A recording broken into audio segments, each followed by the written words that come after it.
வெயில் மட்டும் அரசியல் கட்சிகள் நம்பிக்கை இல்லைன்னு நினைக்கிறீங்களா? வெயில் மட்டும் தான் காரணமா இல்ல மக்கள் வராதுக்கு அரசியல் கட்சிகள் மீது நம்பிக்கை இல்லைன்னு நினைக்கிறேன். அது உங்க யூத்துக்கு நான் விட்டுறேன், நீங்க எடுத்துக்கீங்க. நீங்க எந்த யோசனை பண்ணி வாக்களிச்சீங்க? நான் ஓட்டு போட்டு ஆகணும்ல, கண்டிப்பாக போடணும்ல. ஒரு குடிமகனா வந்து ஓட்டு போடணும். ஓட்டு போட்டு நம்மளுடைய கருத்தை மனசுக்குள்ள இருக்க சொல்லி ஆகணும்ல. அது வந்து விரல் மூலியமாக சொல்லணும்ல, இல்லைன்னா அது தப்பாக போயிடும். சொல்ல ஓட்டு போடணும். அதை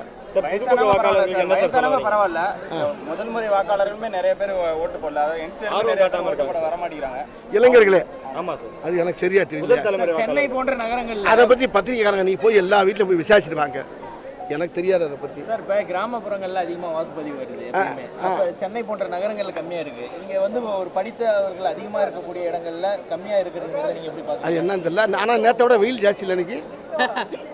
ஆனால் எப்படி இருந்தாலும் ஒரு நல்ல விஷயத்துக்கு ஓட்டு விழுந்துருக்கும், அதான் உண்மை.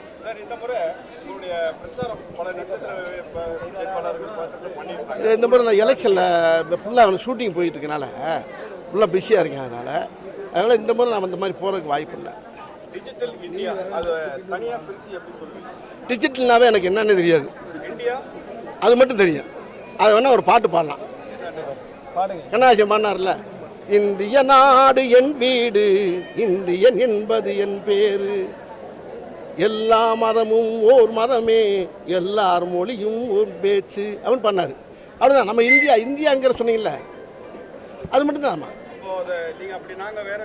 வேற மாதிரி எடுத்து போட்டு திருச்சி கலவத்தை உண்டாட்டி விட்டு போக நாசமா போட்டு போக இதே வேலை கேள்வியை பாரு.